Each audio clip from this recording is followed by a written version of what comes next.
Iran Israel के बीच जंग बेहद खतरनाक मोड़ पर पहुंच चुकी है। इजरायली हमलों का ईरान जिस तरह से जवाब दे रहा है, उसी से अंदाजा लगाया जा सकता है कि ये जंग और विकराल रूप लेने वाली है, क्योंकि इजराइल ने भी साफ कर दिया है कि वो ईरान के सभी परमाणु केंद्रों को तबाह कर देगा। साथ ही इजराइल ने यह भी साफ कर दिया है कि वो इजराइल में मारे गए लोगों का ईरान से बदला जरूर लेगा। लेकिन इसी बीच अमेरिकी राष्ट्रपति डोनाल्ड ट्रंप ने भी एक बड़ी चेतावनी दी है कि सभी को तत्काल राजधानी तेहरान को खाली कर देना चाहिए। खास बात तो यह है कि इजराइल पहले ही नागरिक ठिकानों को हमले की धमकी दे चुका है। ट्रंप ने यह भी कहा कि ईरान को परमाणु समझौते पर हस्ताक्षर कर लेने चाहिए थे।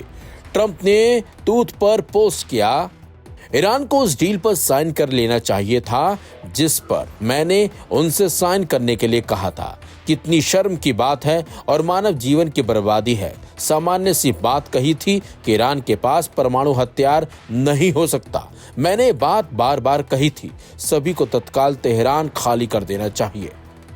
दरअसल कनाडा में सोमवार से शुरू हुई G7 शिखर सम्मेलन में वैश्विक नेता इजराइल और ईरान के बीच बढ़ते तनाव को कम करने की कोशिश कर रहे हैं। अमेरिका के राष्ट्रपति ट्रंप ने दोनों देशों से तुरंत बातचीत शुरू करने की अपील की। साथ ही उन्होंने संवाददाताओं से कहा कि उन्हें बात करनी चाहिए और तुरंत करनी चाहिए। ब्रिटेन के प्रधानमंत्री कीर स्टारमर ने कहा कि सभी G7 देश मानते हैं कि इस संघर्ष को बढ़ने से रोकना चाहिए, क्योंकि इससे गाजा की स्थिति और वैश्विक अर्थव्यवस्था प्रभावित हो सकती है। ट्रंप ने G7 शिखर सम्मेलन की शुरुआत में सुझाव दिया कि रूस और शायद चीन को भी इस समूह में शामिल किया जाना चाहिए। Aim right, achieve big. At KR Mangalam University, we provide you the platform to turn your dreams into reality. At KR Mangalam University. उन्होंने कहा कि G7 को G8 या G9 बनाया जा सकता है। ट्रंप ने 2014 में रूस को G8 से हटाए जाने को बहुत बड़ी गलती बताया। उन्होंने दावा किया कि अगर उस समय रूस को नहीं निकाला गया होता और मैं राष्ट्रपति होता तो रूस यूक्रेन का युद्ध ही नहीं होता। वहीं दूसरी तरफ इजराइल के प्रधानमंत्री बेंजामिन नेतन्याहू ने सोमवार को कहा कि इजराइल के ईरान पर किए गए हमलों ने उसके परमाणु कार्यक्रमों को बहुत लंबे समय के लिए पीछे धकेल दिया है। नेतन्याहू ने कहा कि इजराइल का उद्देश्य ईरान की सरकार को गिराना नहीं, लेकिन अगर हमलों के परिणाम स्वरूप ऐसा होता है तो उन्हें हैरानी नहीं होगी। उन्होंने कहा कि शासन बहुत कमजोर है। नेतन्याहू ने यह भी कहा कि वो ट्रंप के साथ संपर्क में लगातार हैं।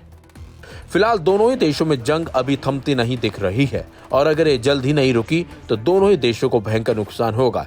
जिस तरीके की तस्वीरें दोनों ही देशों से सामने आ रही है, वो साफ कर देती हैं कि दोनों ही देशों में भयंकर तबाही हुई है और इसका खामियाजा किसी और को नहीं बल्कि दोनों ही देशों की आम जनता को भुगतना पड़ रहा है।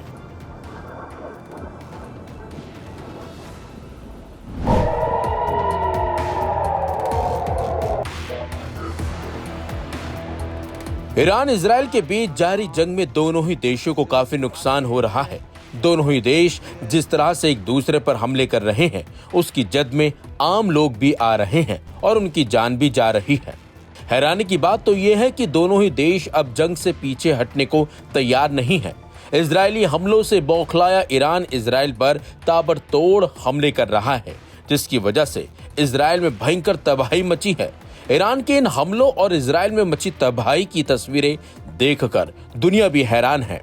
इसी बीच खबर यह है कि ईरान की बैलिस्टिक मिसाइल ने उत्तर शहर के बाजन तेल रिफाइनरी को निशाना बनाया, जिससे इजराइल को काफी नुकसान भी पहुंचा है।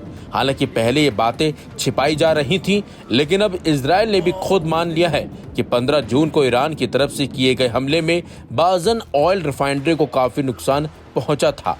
इजरायली अधिकारियों ने दावा किया है कि मिसाइल ने रिफाइनरी परिसर में एक रिहायशी इमारत को भी निशाना बनाया, जिसमें 3 लोगों की मौत हो गई। कंपनी ने तेल अवीव स्टॉक एक्सचेंज को एक फाइलिंग में बताया कि ईरानी मिसाइल के हमले के बाद परिसर का बड़ा हिस्सा बंद है। सोशल मीडिया पर वायरल हो रहे एक वीडियो में रिफाइनरी पर अटैक होता दिख भी रहा है। बताया जा रहा है कि सोमवार सुबह तड़के बैलिस्टिक मिसाइल हमले के कारण हुई कई घातक प्रभावों में से एक था। पेटहा टिकवा में 4 और बनी ब्रैक में एक व्यक्ति की भी मौत हुई है। हाइफा के मेयर योना याहव ने पुष्टि की थी कि उत्तरी शहर में 3 लोग मारे गए थे, लेकिन शुरुआत में उन्होंने चैनल 12 न्यूज को केवल इतना बताया कि वे एक ऐसी सुविधा पर काम कर रहे थे जो इस क्षेत्र में हमारे लिए बहुत महत्वपूर्ण है, जिसे बंद करके छोड़ देने पर हमें खुशी होगी। Aim right, achieve big. At KR Mangalam University, we provide you the platform to turn your dreams into reality. At KR Mangalam University. इसके कुछ ही घंटों बाद ये खबर प्रकाशित करने की अनुमति दी गई कि मिसाइल ने तेल रिफाइनरी परिसर को निशाना बनाया है। बचाव दल ने उत्तरी शहर पर हमले के दौरान मलबे में दबे 3 लापता लोगों तक पहुंचने के लिए घंटों प्रयास भी किया था। उस स्थान पर आग भी लग गई, जिससे बचाव अभियान जटिल हो गया था। घनी आबादी वाले हाइफा खाली के ऊपर स्थित एक विशिष्ट कूलिंग टावर वाली इस सुविधा पर सालों से इजराइल के विरोधियों द्वारा हमले किए जाने की धमकी दी जाती रही है, जिसमें ईरानी प्रॉक्सी हिजबुल्लाह भी शामिल है। अतीत में इस पर कभी भी सीधा हमला नहीं हुआ है। अक्टूबर में हिजबुल्लाह ने एक वीडियो जारी किया था जिसमें दिखाया गया था कि उसका एक ड्रोन रिफाइनरी साइट और क्षेत्र में अन्य संवेदनशील प्रतिष्ठानों के ऊपर उड़ रहा है। स्थानीय लोगों, पर्यावरण कार्यकर्ताओं और अन्य लोगों ने लंबे समय से बाजान सुविधा को बंद करके और कहीं और ले जाने की पैरवी की थी, क्योंकि इससे क्षेत्र में भारी प्रदूषण होता है और अगर इस पर हमला किया जाता है तो विनाशकारी परिणाम हो सकते हैं। 2022 में सरकार ने 2030 तक सुविधा को यहां से ट्रांसफर करने के लिए मतदान किया। साइट के आसपास के बड़े तेल टैंकों को हटाने का काम इस साल शुरू होने वाला था। स्थिति के प्रति जनता के असंतोष को व्यक्त करते हुए हाइफा के मेयर याहव ने सोमवार को आर्मी रेडियो से कहा कि सरकार को साहसी होने और इन कारखानों को आवासीय क्षेत्रों से बाहर ले जाने की आवश्यकता है, लेकिन जिस तरीके से ईरान अब हमले कर रहा है, मिसाइलें दाग रहा है इजराइल पर, वो काफ़ी भयानक है और कहीं ना कहीं इजराइल को काफ़ी नुकसान भी अब पहुंचने लगा है, जिसकी तमाम तस्वीरें सोशल मीडिया के साथ साथ तमाम जो मीडिया रिपोर्ट्स हैं उनमें भी सामने आ रही हैं।